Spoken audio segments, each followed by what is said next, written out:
Halo semuanya, selamat datang di podcast Padu Jadi.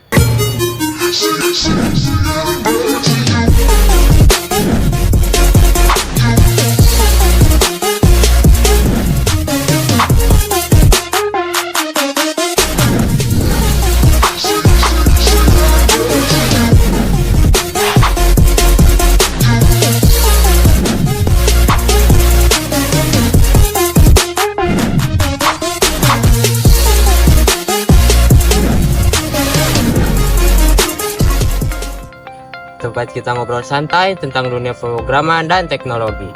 Saya, Devin Zahidin, mahasiswa informatika Universitas 11 April, akan menemani kalian selama beberapa menit ke depan.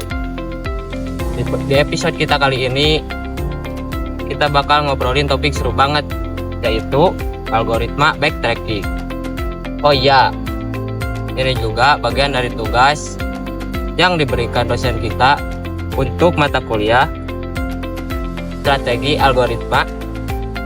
Jadi di podcast ini semua mahasiswa dan kita ingin membahas topik ini dari sudut pelajar atau mahasiswa.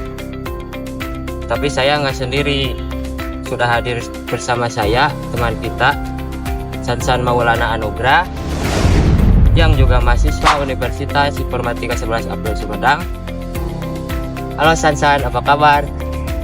Kabar baik, alhamdulillah. Kamu gimana, Devi? Baik? Alhamdulillah baik juga. Terima kasih ya sudah bersedia ngobrol di podcast ini. Ya, sama-sama. Tidak apa-apa. Sebelum kita mulai, mungkin bisa perkenalan terlebih dahulu. Oke, hai semuanya. Aku Sansan Maulana Anugrah, mahasiswa informatika dari Fakultas Teknologi Informasi dari Universitas 11 April. Saya di sini sangat senang banget ya sudah diundang untuk podcast ini oleh saudara Devi. Apalagi kita akan di sini akan bahas algoritma yang menurut saya itu cukup menarik, yaitu algoritma backtracking ya. Ya, ayo kita lanjut ke pembahasannya Kak Devi. Wah, keren. Jadi makin gak sabar buat ngobrol. Langsung aja kita masuk ke pembahasan berikutnya. Oke Sansan, kita mulai dari pertanyaan dasar dulu. Kenapa menurutmu algoritma itu penting, terutama untuk kita sebagai mahasiswa informatika? Oke, menurut saya algoritma itu sangat penting karena algoritma itu sendiri adalah sebuah inti dari pemrograman gitu.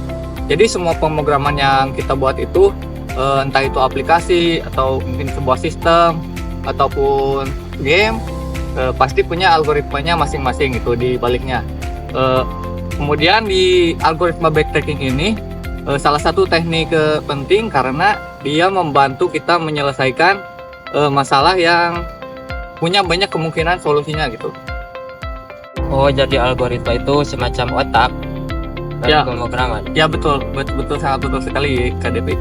Karena contohnya kalau kita punya masalah seperti main teka-teki, seperti game Sudoku, seperti teman-teman mungkin sudah mengetahuinya, yaitu atau mungkin permainan labirin gitu, kita mencari jalur di labirin.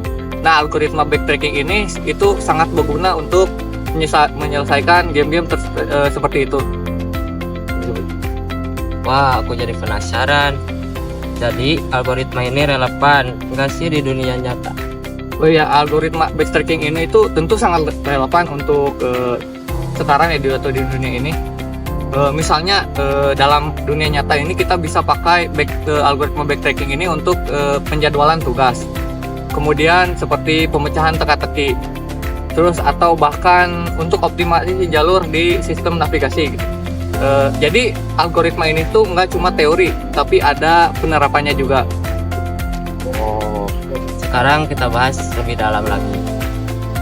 Sebenarnya apa sih algoritma backtracking itu?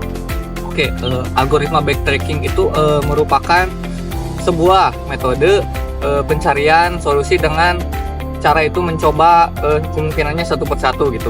Kalau mungkin contohnya itu kalau ada jalur yang salah, kita balik lagi ke backtrack atau balik lagi ke jalur sebelumnya, lalu mencoba jalur lain gitu.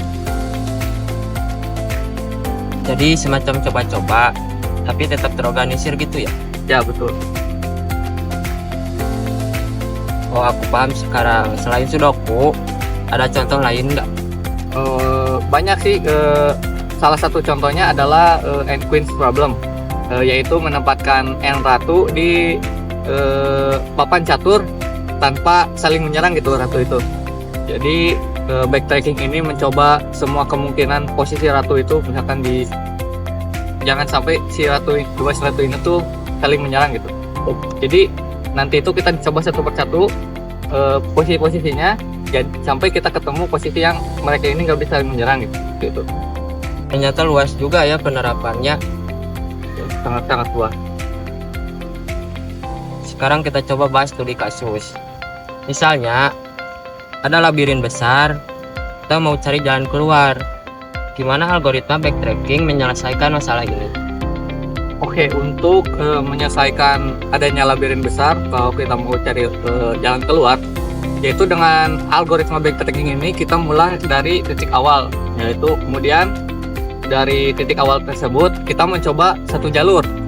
Kemudian kalau jalur itu buntu, dia itu akan mundur, lalu mencoba jalur yang lain. Kemudian proses ini juga akan terus dilakukan sampai kita ketemu jalur yang kita inginkan atau jadi bisa keluar gitu. Kayak kita lagi jalan-jalan di labirin ya? Iya, sangat persis seperti itu. Tapi karena ini komputer ya, jadi kelebihannya itu komputer itu bisa melakukannya jauh lebih cepat daripada manusia gitu. Jadi cepat sekali. Keren banget ternyata. Tapi pasti ada kendala juga ya saat implementasi algoritma ini. Ya, kalau kendala sudah pasti ya. Namanya juga implementasi gitu, pasti ada kendala-kendalanya. Cuma kendala ini bisa saja diselesaikan. Apa tantangan terbesar Anda dalam menggunakan algoritma ini? Oke, untuk tantangan terbesar menurut saya itu yang tantangan utamanya itu ada dua ya. Yang pertama itu ya sudah pasti ya kompleksitas waktu. Karena kalau banyak kemungkinannya sini akan mencoba satu persatu ya, jadi akan jadi lama gitu. Kemudian apa ya? Tantangan keduanya adalah penggunaan memori. Kemudian karena algoritma ini juga sering pakai rekursi, jadi butuh memori yang besar gitu untuk menyimpan data tiap langkahnya. Berarti itu kayak macam brute force ya? Iya, hampir mirip. Terus gimana cara mengatasi masalah itu? Oke, untuk mengatasi masalah-masalah tersebut ya, ada satu teknik yang namanya itu teknik pruning, yaitu membuang jalur yang jelas tuh. Jalur ini tuh nggak akan memberikan solusi. Misalnya di Sudoku, angka yang melanggar aturan itu kita langsung skip aja gitu, nggak perlu ditulis. Jadi kita bisa bikin lebih efisien ya? Ya betul banget. Jadi dengan cara teknik pruning itu kita bakal menjadikan algoritma backtracking itu jadi lebih efektif. Kalau untuk teman-teman mahasiswa yang baru belajar backtracking, ada tips nggak sih? Oke, untuk tips ya yang pertama itu mulai dari masalah yang sederhana dulu, yaitu membuat seperti permutasian angka gitu. Kemudian yang kedua itu yaitu gunakan visualisasi untuk melihat bagaimana algoritma backtracking ini bekerja gitu. Kemudian yang ketiga, jangan takut salah, karena algoritma backtracking ini memang belajar dari kesalahan. Tips yang sangat bermanfaat sekali. Jadi dari diskusi ini kita belajar bahwa algoritma backtracking adalah teknik pencarian solusi yang efektif tapi butuh optimasi. Dengan teknik seperti pruning, kita bisa membuat algoritma ini lebih efisien. Terima kasih Sansan atas waktunya. Aku senang banget bisa ngobrol sama kamu. Ya, sama-sama Kak Devi sudah diundang ke podcast ini. Ya. Mungkin untuk pertemuan selanjutnya bisa undang saya lagi. Ya, baik. Oke teman-teman, itu dia episode podcast kali ini. Jangan lupa dengerin episode berikutnya. Sampai jumpa. Sampai jumpa.